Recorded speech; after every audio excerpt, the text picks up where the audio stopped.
Okay, mayong mudto ng usab kanatong tanan Luzon, Visayas, Mindanao, mayong mudto Philippines, mayong mudto world, mayong mudto universe. Ana na punta mga higala, dinhi atong tulumanon sa kahanginan CONA Catechesis on Air ug ako lang gihapon kini yung ubos nga alagad Reverendo Padre Edwin Academia Acab. Mabino adlaw na usab karon nga sa matarong adlaw, Sabado, no? Sa matarong pitsa, sa 12 niining bulan sa Oktobre.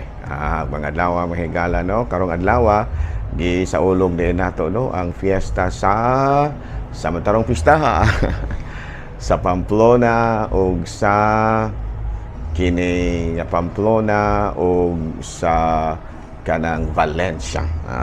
So, karong adlaw gisaulugan nato sa ilang kapistahan ang atong mga kaigsuunan nga mga taga Pamplona o taga Valencia. Ayan, no? Bino ato rong tanaw og katun-anaw lugon sa ilahang mga gitawag nato og santos, no? Duha ka santo mahigala, no? Santa. Pero maura si Mama Mary gihapon pero lahi-lahi lang at titulo. Ang adlaw, no? Nahala, no? Panayon ta sa ato ang mga buhatono ni ining kabuntuhon. Ori kita mahigala sa ato ang CBCP News, Balitang Simbahan ni ining kabuntuhon. CBCP News, Sister Minerva Campuid, no? Campuid usa ka membro sa usa ka kongregasyon nga gitawag og Franciscan Apostolic Sisters, nakadawat og Mother Teresa of Calcutta Award tungod sa iyaha nga pila ka tuig nga pag-serbisyo sa mga AITA, no, mga agta communities dito sa Cagayan Province, no. Gani giila siya nga inahan sa mga AITA, no, mga agta nga tungod sa matud pa mga hulga, no, sa pipila ka mga dagko nga mga magpapatigayon nga ilahang matud pa ilugon ang mga ancestral domains sa mga AITA.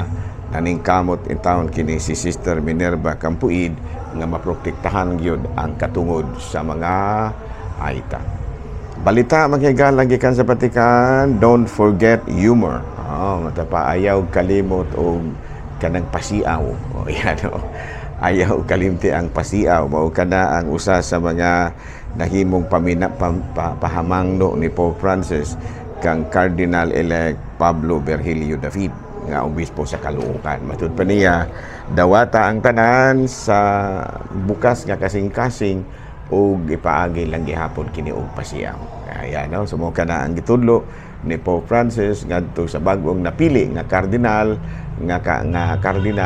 nga si Pablo Virgilio David nga kasamtangan karon nga obispo sa Caloocan. Okay.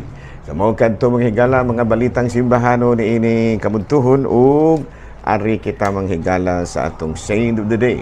Abay, no, ang atong Saint of the Day karon usara. Pero duha ka mga titulo. Ang una mao ang Virgen de los Desamparados, no? Our Lady of the Separated, no? Desamparados, no? Gani mao kini ang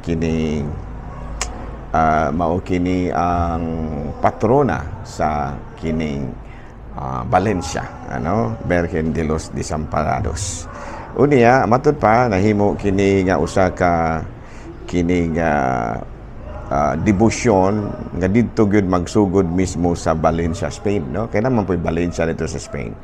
Unya nahimo kini nga usa sa ilaha nga santa, no? Sa 15th century, to the care of the abandoned ones in Our Lady of the Abandoned, no? Matud pa adunay tulo ka mga maayong laki nga mga tigdibuho nga ni volunteer, no? Nga ni volunteer nga sila maoy mohimo sa imahe, no? Unya gani nihangyo sila nga siradaan lang sila sulod sa usa ka lawak nga diin maghimo sila og dibuto sa mahal nga birhen. Unya sulod sa tulo ka adlaw gisaradaan gyud ang lawak. O gani dugay-dugay gyud didto nga ilang gihulat-hulat nga mugawas, wala man. So ila na lamang nga gibukas ang mao nga lawak nga diin didto ang nagtrabaho apan ang hitabo mao nga nabilin na lamang mao ang bali kining patrona ang imahe nga ilahang nahimo, ilahang nga nadibuho, no, ilahang nga nakulit, no, o giila kini sa mga tag-iya nga Virgins of the Abandoned. Kay ilang giabandonar man ilang lamang gibiyaan, pero giila kini karon nga Virgin de los Desamparados ug nahimong patron sa Valencia, Spain ug Valencia, Negros Oriental. Klaro. O nya, ikaduha nga titulo sa atong mahal nga Birhen, Our Lady of the Pilar, no? Kini manggod si Santiago, no? Santiago ba? Dili Tiago nga inyong silingan. Dili Tiago nga inyong silingan. Sa Santiago ba, apostol, no? Kanang patron sa tanhay. Sa iyahang siya man lagi maoy tahasan, no, nga moadto sa Espanya aron pagsangyaw didto sa mga katsila. Ang nahitabo medyo naluya in taon kini si Santiago ug nakahukom kini nga dili na lang mo padayon, no. Apan samtang nagpahuway siya daplin sa suba, nagpakita ang mahal nga Birhen kaniya, no, sa sa ibabaw sa usa ka pusti, no, or haligi. Ug didto gitudlo giingnan siya sa mahal nga Birhen nga ped Santiago, Tiago, ayaw, Tiago, go, ayaw og undang sa imong gihimo kay usa kini ka paagi nga mapasangyawan ang kining mga katsila, no, sa pagtulunan ni Kristo. Ano muna nga ni padayon kini si Santiago tungod lagi kay nagpakita man ang mga Birhen ibabaw sa usa ka haligi nga bato. Mo nang gitawag ang maong lugar ug ang lugar nga diin nagpakita ang mahal nga Birhen kang Santiago nga Our Lady of the Pilar, or sa kinatsila Nuestra Señora del Pilar. Ano muna ha, dili nga ang patron nila Pilar, dili puste man ang Pilar. Ano sa Pikas po sa Valencia, Desamparados kay giabandona man ang maong imahe sa mga naghimo niini dito na sa Valencia.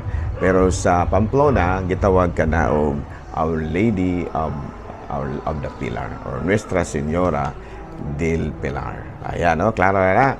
Nala. Abino, congratulations din, no, sa atong mga kaigsuunan din ha sa Valencia ug ingon man usab din ha sa may Pamplona.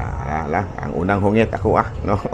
Dili ko makaadto mahigala kay Sabado man ron. Maglisod ta og pamisitag pamista basta Sabado.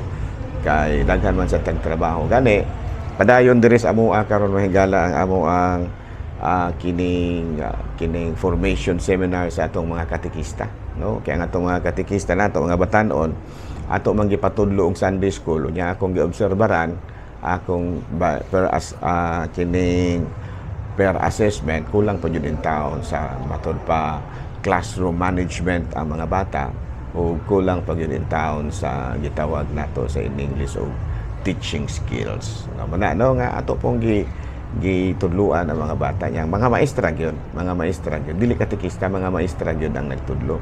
Yawat ba nga makaton gyud sila. Hala no. Padayon ta sa ato ang mga buhaton ni ini kabuntuhon ug arin na ta manghigala sa ato ang catechism. Yara. Ang ato ang first topic is mao gihapon ko katong the creed. No, October 12, 2024 ang atong topic karon is Christ, no? Kinsa man ko sa may pasabot og Christ. Kining Christ pinulungan Kristo or Christ kinutlo kini gikan sa pinulungan nga Griego, no? Nga gi-translate pod ngadto sa kining Aramaic, no, o Mesiyas. Ayan, no? Sa ito pa, ang word nga Kristo, kung ano siya, kanang Griego niya sa Aramaic, gitawag kini siya o kining Mesiyas. Ayan, no? Manano? Sa ito pa, ang word nga Mesiyas, or Greek or Christ, meaning anointed. No? Anointed. No? Higala, kadali, higala ha? So, kining libruha ba kining libruha mo ato karon nga gihinay-hinayan og kuan ninyo kanang tudlo, no. Sa to unsa ganito ang Christ meaning buti pasabot kanang anointed, no. Unya gi-translate ngadto sa Hebrew Messiah, no, Messiah.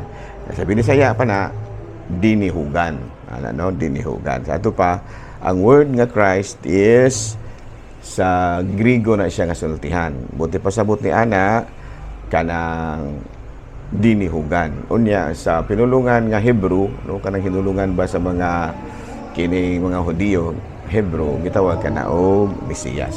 Wala, no? Atong Ginoong Jesucristo nahimo siya nga usa ka Mesiyas, no? Unya ang atong Ginoong Jesucristo giila nga usa ka dinihugan, or ang atong Ginoong Jesucristo giila nga usa ka dinihugan sanglit iya mang he accomplished he accomplished perfectly the divine mission that Christ signifies.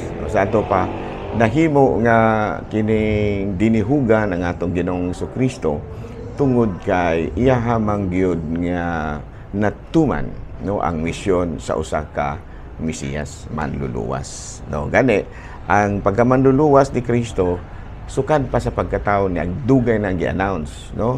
It was announced to the kining shepherds, no? Katong basahon sa Lucas kapitulo 2 bersikulo 11, karong gabi una matud pa ni Angel Gabriel ngadto sa mga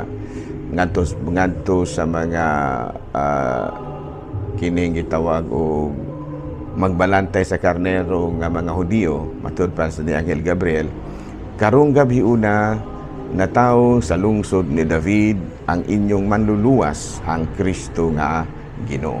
Ang Kristo nga sa ato pa manluluwas, dinihugan aron nga mahimong manluluwas. Klaro ba?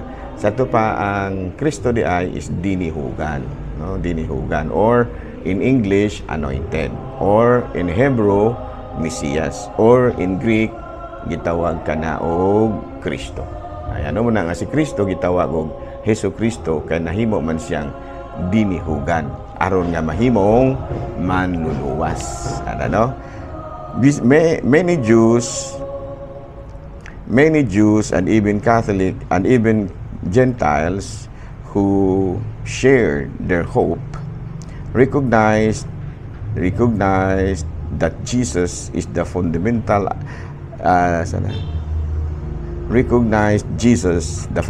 attributes of the messianic son of David, no, promised by God to Israel. Ayan, no? Ato ka nang mabasa sa Mateo kapitulo 9 bersikulo 27. Unya mibiya si Jesus ni adtong dapita, ug samtang naglakaw siya misunod kaniya ang duha ka buta nga lalaki ug naninggit, anak ni David, kaluy-i in town kami. Nasa to pa, anak ni David, kaluy-i in town kami. Nasa to pa, nangayo ug panabang ang mga kining gitawag og atong basahon, no, muni ilahang gipangsinggit mahigala, no.